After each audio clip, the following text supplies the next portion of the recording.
Hello guys, welcome to my channel. അപ്പോൾ നമ്മളിന്ന് reacting video ആണ് ചെയ്യാൻ പോകുന്നത്. അപ്പോൾ അതിന് വീഡിയോയിലോട്ട് കിടക്കുന്നതിന് മുന്നേ എല്ലാവരും subscribe, like and share. Okay, video കാണുന്ന പലരും ലൈക്കും സബ്സ്ക്രൈബും ഷെയറും ചെയ്യുന്നില്ല. Please subscribe. ഓക്കെ, അപ്പം നമുക്ക് കൂടുതൽ ലാഗ് അടിപ്പിക്കുന്നില്ല, നമുക്ക് വീഡിയോയിൽ കിടക്കാം. ശിലായുഗത്തിൽ പണിതീർത്ത ഒരു ഒറ്റക്കൽ നിർമ്മിതിയാണിത്. കുട്ടികൾക്ക് കളിക്കാനും മറ്റുമുള്ള സൗകര്യവും ഇവിടെ ഒരുക്കിയിട്ടുണ്ട്. ഇവരുടെ നാട്ടിലത്തെ കുട്ടികളൊക്കെ ഇതിലെ കളിക്കല് നല്ല കാര്യം. പാവം കുട്ടികൾക്ക് അവരെന്തായാലും മേടിച്ചു കൊടുക്കുന്നുണ്ടോ. ഓക്കെ, അടുത്തടുത്ത് സുഗമമായി ഇരിക്കാൻ ഒറ്റ കമ്പിയിൽ തീർത്തവയാണ് ഇവ. എങ്ങനെ പറ്റുന്നത് ഈ ആൾക്കാരുടെ എന്നൊക്കെ എങ്ങനെ സാധിക്കണേ? ഈ ആൾക്കാരുടെ നിന്നൊക്കെ അവിടെ പോയിട്ട് ഇങ്ങനെ ഇന്ന് കുട്ടികളായിട്ട് ആരിങ്ങനെ ആടിക്കളിക്കുക. സത്യം പറയല്ല, നമ്മളൊക്കെ അങ്ങനെയാണെങ്കിൽ യാത്രികർ വെയിലും മഴയും ഏൽക്കാതെ തന്നെ നിൽക്കണമെന്ന കാര്യത്തിൽ അതീവ ജാഗരൂകരാണ് ഇവിടുത്തെ സർക്കാർ. എങ്ങനെ എടുത്ത് കളയാണ്ടിരിക്കും? നിങ്ങളെ പോലത്തുള്ള ആൾക്കാരൊക്കെ വന്നുകൊണ്ടായിരിക്കും അവരൊക്കെ എടുത്ത് കളഞ്ഞിട്ടുണ്ടാവുക.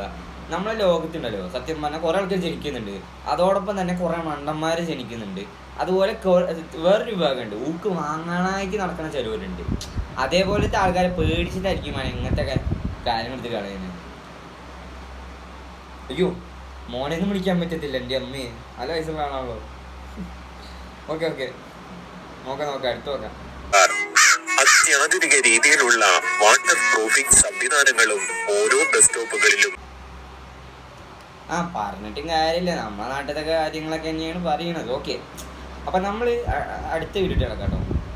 എന്തായാലും കഴിഞ്ഞു, അവരതും കഴിഞ്ഞു. ആകട്ടെ, നടക്കുന്ന പട്ടികളെ പിന്നെയും മാമനാട്ടോ. ഒരാവശ്യവുമില്ലാതെ കല്ലെടുത്തെറിയുക എന്നതായിരുന്നു എന്റെ പ്രധാന ഹോബി. അല്ല, അസുഖം എന്താ അറിയാൻ വേണ്ടിട്ട് ഇരിക്കുക. ഹോബി അത്ര പട്ടീനെടുത്ത് എറിയണത്. ഓടിക്കുന്ന നേരം നല്ല രസമായിരിക്കും. ഓടിയിട്ട് പിന്നെ കണ്ണം വഴി കണ്ട ഓടാ. നോക്കാം എടുത്തു നോക്കാം. ഷോക്കും തന്നെ കാനഡയിലേക്ക് കയറ്റിവിട്ടു. കല്ലെടുത്തെറിയാനാകാതെ കൈകൾ എന്നെ നോക്കി കൊഞ്ഞണം കുത്തി. അണ്ണ പുതിയൊരു കാര്യം പറഞ്ഞു, കൈ എങ്ങനെയാ കൊഞ്ഞനം കുത്തുകയാണ്? ഇങ്ങനെയാണോ കൊഞ്ഞനം കുത്തുക? എങ്ങനെ ഒന്ന് പോടോ. സ്ക്രിപ്റ്റാണ്, സമ്മതിച്ചു. പക്ഷേ ഈ അപരാധം നടക്കാൻ ആളെ കയറിയിട്ടേ ഉള്ളൂ. എൻ്റെ പൊന്ന്, ഇയാളെ ഈ വീട് തന്നെ ഉള്ളൂ. അത് കഴിഞ്ഞാൽ വേറെ ഏതെങ്കിലും വീട് എടുക്കാം. എൻ്റെ പൊന്ന്, കണ്ടിട്ട് എനിക്ക് കണ്ണെന്തോ പോലെയായി. കാരണം ഇവിടുത്തെ റോഡുകളിൽ അലഞ്ഞു തിരിഞ്ഞ് നടക്കുന്ന ഞാനല്ലാതെ മറ്റൊരു തിരിവ് പറ്റിയും കാണാനില്ല. അല്ല, ആളെ സ്ഥാനം പറഞ്ഞു. Okay, thank you. നമ്മൾ നോക്കേണ്ടൊന്നും വേണ്ട, ആൾ ഇട്ടിട്ടുണ്ട്, വേണ്ട ഒന്നും നോക്കണ്ട. നമ്മൾ റിയാക്ട് ചെയ്യേണ്ട ആവശ്യമില്ല. ആളിങ്ങനെ ഇട്ടുണ്ട് ഓരോന്ന് കളിയാക്കാനുള്ളത്. ഓക്കെ, അടുത്തെടുത്തിട്ട്. പോരാത്തതിന് കല്ലിന് പകരം നിറയെ പുല്ലും കുട്ടികളില്ല. ഇനി നമുക്ക് ചർച്ച ചെയ്യേണ്ടത് വേറെ ആരെയും പറ്റിയല്ല, കുട്ടികളെ മൊത്തം കയ്യിലെടുത്ത് പറ്റിച്ച് വിടുന്ന ഒരു ടീംസ് ഉണ്ട്. അതെ, 5 മിനിറ്റ് ക്രാഫ്റ്റ്. അപ്പോൾ അവരുടെ ഒരു വീഡിയോ ആണ് നമ്മൾ കാണാൻ പോകുന്നത്. Okay,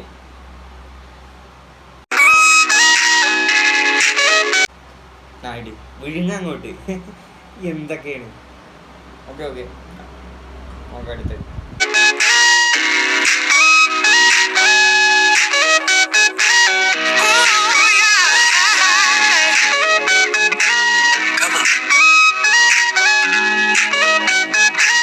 Looking for nobody else. I've got one thing on the bells.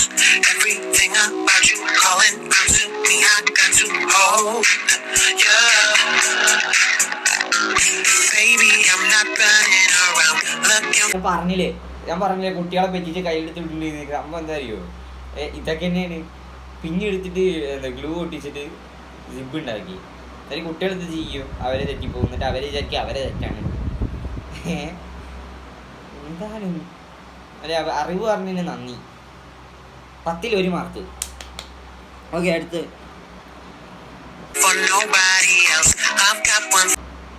അപ്പൊ ഗായ്സ്, നമ്മളിന്ന് വൈൻഡപ്പ് ചെയ്യാൻ പോവുകയാണ്. ചെറിയ വീഡിയോ എന്ന് അറിയാം, നമ്മൾ അടുത്ത വീഡിയോ കുറച്ച് വലുതാക്കാൻ ശ്രമിക്കാം. അപ്പോൾ ഓക്കെ, ബൈ.